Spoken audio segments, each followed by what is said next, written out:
there, and welcome to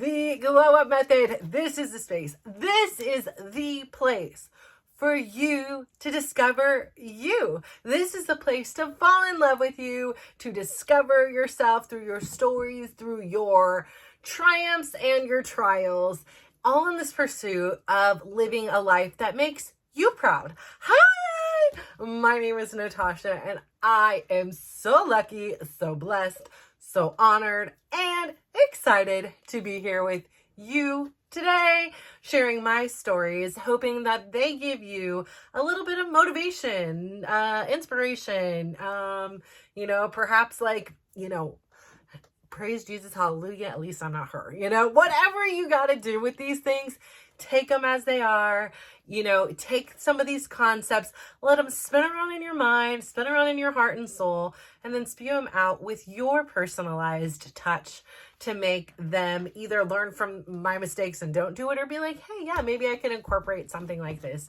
into my life. And I am here to say hallelujah, hallelujah. 4 months, no, excuse me, that's drama. 4 weeks, and 1 day later, I said goodbye to that stinking last drain that was in my leg. Oh my goodness, that is a long time to be having this thing coming out of you. I'm telling you, I came home, I ripped off the dress I was wearing, and I was like, hello, leggings, because it was actually kind of cold today. And so I was so excited to show everybody, look at my new outfit. You probably can't recognize me because I'm in leggings now, same top. And the same binder thingy I got going on here. I don't know if you can see. So it's like all the way up to here. So I feel like a total Urkel nerd. I got my pants I already wear them high, but then I usually have a tank top over it. So it's it looks like I have long legs. I don't know. It's, it just, for me, it works. So it was nice to put the leggings on. And I will say this, I will. I did try to wear leggings a couple weeks ago. Painful, just so painful for everything was so swollen, legs included, everything, and I had those stinking drains in me. So I tortured myself for 2 days and did it, and then I was like, oh, hell to no. Those things are going back to my room. I don't even want to look at them. I don't want to think about pants. I have a pair of flowy pajama pants. That was the closest thing I came to putting on pants in these last few weeks. And I didn't really go anywhere, and it was hot, so it was okay. But I got my leggings back on. And I'm telling you, for me, it's just a little bit of magic sauce. So while I do not look exactly as I was hoping or thinking I would look after a procedure like this, I don't have that hanging down there. I don't have this thing here. Now, I do have a higher, bigger bloating belly. So, I was telling Chris yesterday, it's do I, which one do I like? Because he was like, would you recommend this to anyone? I was like, listen, I don't know about the recommendation part. I'm not here to say that part, because everybody's journey is so different. But he's like, would you do it again? I said, better question. And right now I'm ask me in 6 months. But as of today, as of right now, and it was 11:30 at night, and the evening part, I'm in the thick of it. It hurts. I'm tired. I'm exhausted, putting on cream, standing there, after the shower. Listen, I was right now, to the no, I would not do this crap again. And then I was no. And I was like I can go get a surgery, a breast reduction, lift thing, to get all this kind of stuff done. And I was like, even if somebody paid me 10 grand right now, I wouldn't do it. But now I don't know what I'll do in a year or whatever, when this is that's a memory, but I'll have this to watch back and be like, no, it was not fun for you. You're not a great patient, I guess. Although I will say this. So I did tell Chris that, and then I kind of thought about it. I'm like, look at me, so ungrateful. Here I had this procedure, and many people probably wish they would, or had the courage or the strength.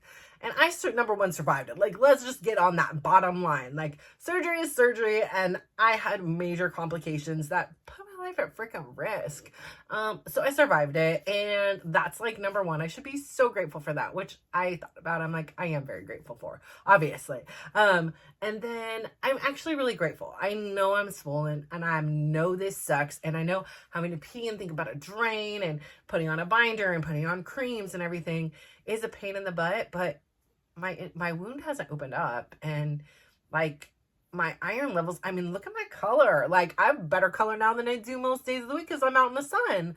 I am getting some things done. Actually, I'm not really getting a lot done besides like thinking and laying and relaxing and eating and taking care of myself. I really thought I was like, oh, I'm gonna have so much time to get so much done. No, no, I don't. And I don't even watch TV, so I don't even know where the frick the day goes sometimes. Mostly still momming, cooking, shopping, putting away stuff, getting kids, whatevs. Gardening, a lot of gardening has been going on because it's just a great time for it. So I wouldn't do it, but I really, really am grateful for my experience. Like, I'm grateful to be here. And then I go to my doctor today, and she's so freaking cute. Like, she was like, okay, you know, looking at everything. And then she was like, oh my God. She's like, you look amazing. You are literally like a model patient. Like, this is perfect. Like, she was like, I'm going to cry. I am so happy for you. And the lady literally had tears in her eyes. Like, and I was like, is she genuinely this happy for me? Like, or is the fact that my thing is not opening up? Like, am I not seeing like another side? Like, I should be super grateful for this. Like she was so happy. I was like, maybe she helped close me up. And so maybe she's invested, or, you know, maybe she's just, you know, just so empathetic with her things, but she was so happy. She's like, I'm gonna cry. I'm like, well, now I'm gonna cry. But she's like, I'm just so happy for you. I'm like, yeah, it's so weird because you have this body dysmorphia, and like, you know, before it was like this big squishy belly, and now it's this big hard belly. And so I can't tell which was better or which was worse. Like, I'm big where I was small, and I'm small where I was big now. And so it's just my mind is still wrapping around it, but it's slowly getting used to it. And the fact that I could get my pants on, let's just start at that. The fact that I could get my pants on without that much of a struggle tells me that some of the swelling has gone down. And I would hope so, right? Like, in a month's time, but it doesn't feel like it, right? Because we talk about this, like, progress is often slow, and we are in here for the progress and not perfection. If I had this goal of perfection of looking as flat as the wall or like a supermodel, listen, I'm a 48-year-old woman still. I had 4 babies, and I was nearly 300 pounds for the majority of my adult life. So yeah, I am probably, and oh yeah, by the way, I'm perimenopausal, you know, like, I don't know, like, that's never been the goal. And so to have this idea in my head, because suddenly I looked on Facebook in these groups, and there were other people who looked like that, or at least in their photos looked like that, and to think, oh my gosh, well, I don't look like that. I didn't have the expectation of looking like that. But then when it was presented as that was a possibility for someone, I was like, hey, well, where's mine, you know? But on the same turn, I had the bare minimum of the surgery. These people had a much more intricate thing. They had abdominal muscle repair. They lost their belly button. They did a cut from here, a cut from here. And my whole thing was, I want to get back to life as efficiently as possible, as safely as possible. And so if having one less whole wound to stress about opening up means that I'm going to have a little bit more of a tummy, I'll take it. Like, if it means I get back to my life a little bit quicker and not do this ab repair, I'll take it. But give me my damn belly button. I don't know. There was something at the last minute. I was like, listen, right before I went to sleep, I was like, I don't know what happens. Like, we're going to be able to save this belly button, right? Like, I don't know. I just kind of freaked out, like, at the idea of me just having a flat stomach. And I know it's not a big deal. No, not many people see it, but the thought of it grossed me out. Actually, my belly button was so freaking deep. I disliked my belly button a lot. And so, like, now my belly button's, like, cute. I actually really like my new belly button, which is still my old belly button. It's just moved. It's a relocation. I kind of know. I think they pull the skin down, and then they make a hole, and they put the other one through. So I could have got a tighter result without the belly button. But I wanted the damn belly button. So let's just be honest here. I was like, listen, that's too freaky for me. Like, that's too far. But I say all this to say, like, comparison. We've talked about on here. My son told me the first day I came home, and it's really been kind of the reminding theme of year. Comparison is the robber of joy. My journey here, just like your journey, whatever you're on right now, whether it be in your career, your family, your friends, personal journey, whatever it is that you're like really getting a lot of your time, whether it be that you're taking action to, or sometimes when we're not taking action, those things take up a lot of our time too. And so I really want you to think about that first off, number one, comparison is the robber of joy. Think about it. Think back at the times that you've looked at people on social media or in magazines or walking down the street, and they're looking fly. Like, their outfit is head to toe looking good, and you look down and you're like, oh my God, I have baby barf on me here. I've got my food spilled over here. I've got this, and oh my God, my toes aren't even done. Like, when we start to compare ourselves, we become really mean to ourselves unintentionally. Yes, sometimes it can be motivating, right? When you are around people who are elevating in another, who are just vibing in a different frequency, right? They're up here and they're having a good time and all those things. And you want to rise up to them, right? Like, that's one thing. But when I'm constantly comparing myself, that's not a healthy thing, because it's a robber of joy. And he's so right. And the thing that you can be comparing yourself to can even be yourself. It can be yourself, like previous versions of it. Like, I used to be skinny. I used to have an hourglass figure. I used to be able to, be flexible and touch my freaking toes. I used to. And right now I can't. Like, currently it's not safe. Okay. We got to take the I can't out. So currently it's not safe or healthy for me to do those things. Now I could, if the house was on fire, when I told you the story about the baby ducky in there, suddenly this mama bear had, when there was a duckling. So I'll tell you a quick story. The other day I was outside, I was sitting in my wheelchair, getting my meditation on. I was zoning in the sun, enjoying it. Next thing you know, I was on the phone with Chris. Then this mama ducky comes out with all these little ducklings, 9 to be exact. And they come out walking. I'm like, oh, they're so cute. So I get behind them, like far enough away that mom isn't going to get upset. I'm videotaping them. Oh my gosh, so cute, so cute. Look at the little duckies. Next thing you know, there's this sewer grate. And freaking Mama Ducky takes this turn, right? Like, she's like, oh, shoot, okay. So she takes it, but then, some of the duckies, they're like, okay. And 2 of the duckies, I don't know where in the heck these 2 duckies was out looking around, like, oh, I don't know what's happening, where Mama Ducky, whatever.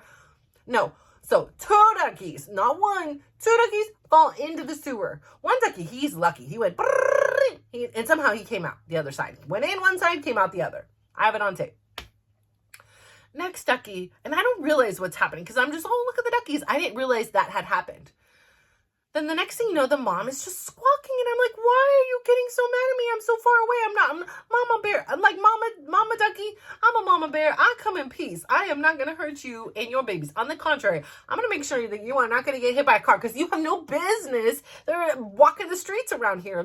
Nobody pays attention, okay? Like, this is a residential area. They take this turn fast. I'm making sure you're going to get there safe.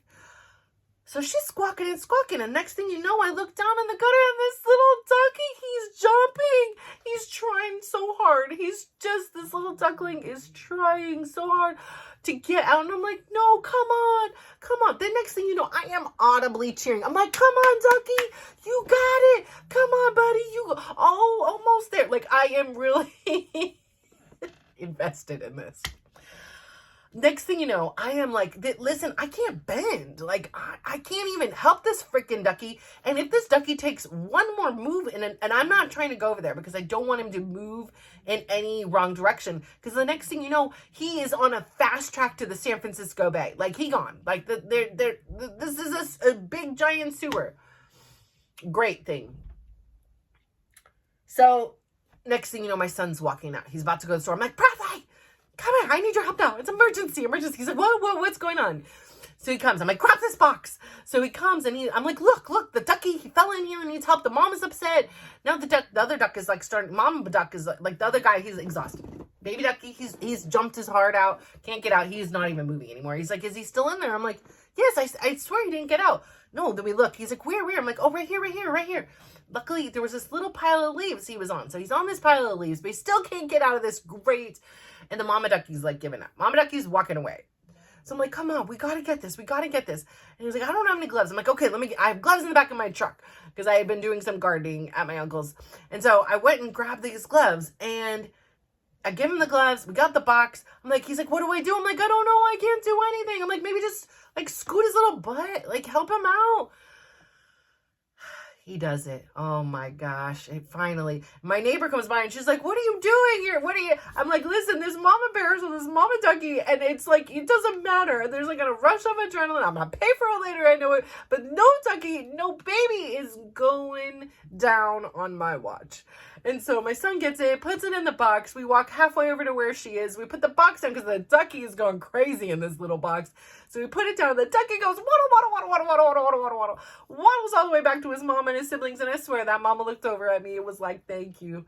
And it was just, I don't know. I don't think she was really thanking me, but in my heart, she was thanking me. She was looking over and the family was reunited. And I was like, whew.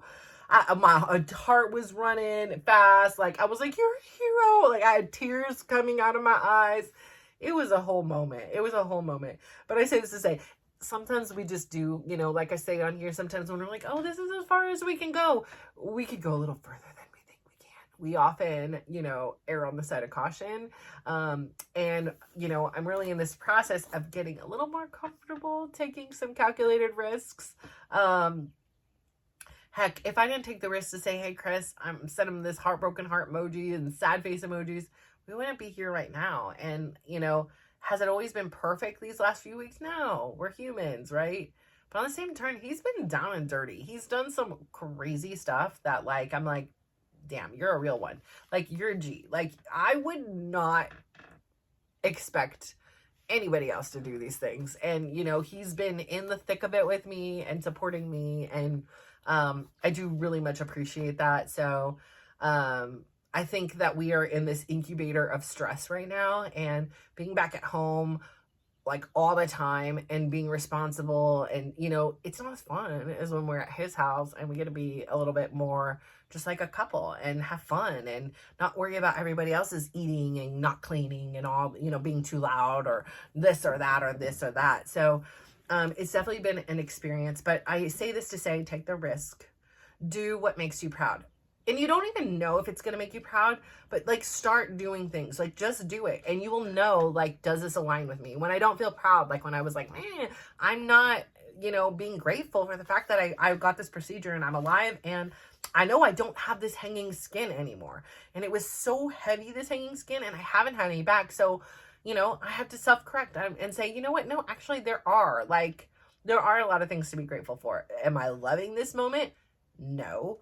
But I am gaining a lot of things from it, even in the trials of it. So it has definitely been a character building moment, for sure. It has really magnified the people that I care about in my life and solidified how special these people I've chosen to be in my life, the way that they've offered help, the way that they've sent flowers or taken me to lunch or just been there to pour my blood out, or, just sit there and listen to me cry, or just send me a prayer, even if it's in a silence. So, it's really important. It really has showed me who is there for me. And I've really realized in this process that a lot of times, we as women, and me in particular, often felt like I did everything to be selfless.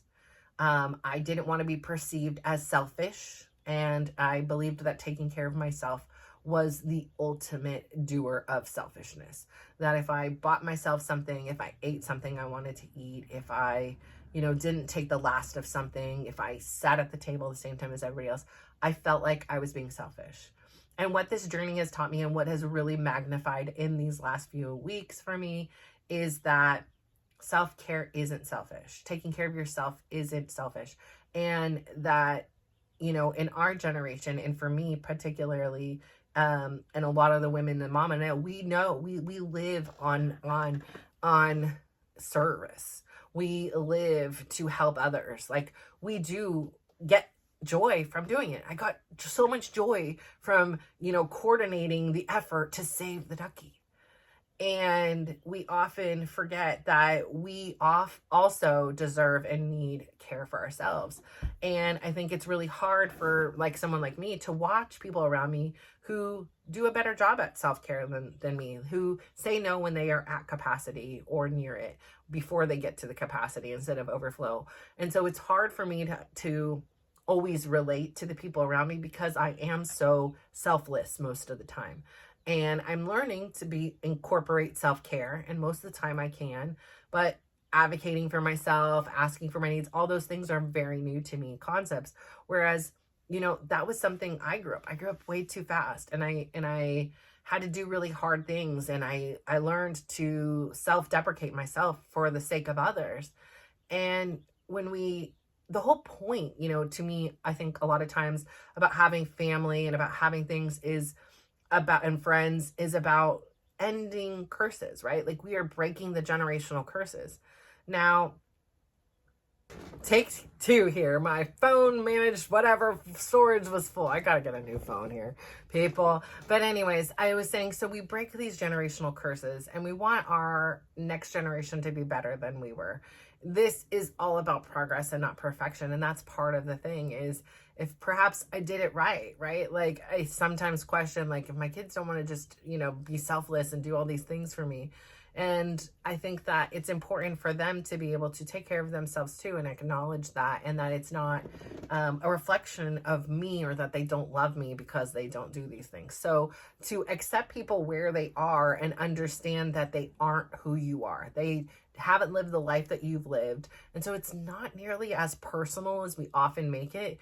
And oftentimes people just don't think the way we do. They don't react or respond the way we do. And I think oftentimes we get kind of caught up in thinking, how would you think this? How would you do this? So I say all this to say, before my phone just goes kaput again, thank you so much for tuning in today. I'm so truly proud of you. This is a big journey. There is a lot of things going on in our lives at all the different times. It's not like we're just focused on one thing. Like for me, my health, there's so many different moving parts and mechanisms in there in this journey to live a life that we're proud of. And so I'm really proud of you for taking the effort. It's not always easy. It's often can be challenging. And so oftentimes we want to take the easy road, but I promise you, if you stick with it, discover who you are, do the things that align with you, you will live a much richer and deeper and more beautiful life that you will be absolutely just blown away by. So thank you so much for tuning in today. So please, please, please do me one huge favor. Go out there today, give yourself a huge smile, give yourself a compliment. Today, my compliment is, I am so happy you put yourself in a pair of those leggings, you checked yourself out and loved what you saw. Even if it wasn't perfect, you loved the progress. And so my next thing I'm going to say is, please go out there today, give somebody else a big smile, give them a compliment, and just watch how they glow up. On a side note, my son told me a story. He had friends taking photos at a track meet of kids from all over, and these kids would light up when they saw their photos. So I love that. Like, there was like a big guy that you wouldn't imagine, but he was like, hey, I have this photo I took of you. Would you like me to send it to you on your Instagram? And the kid saw the photo and was so excited. So I'm telling you, young, old, everything in between, male, female, burly looking, soft looking, everybody loves a good compliment. Everybody wants to be seen, heard, and loved. And I see you, I hear you, and I freaking love you. Bye.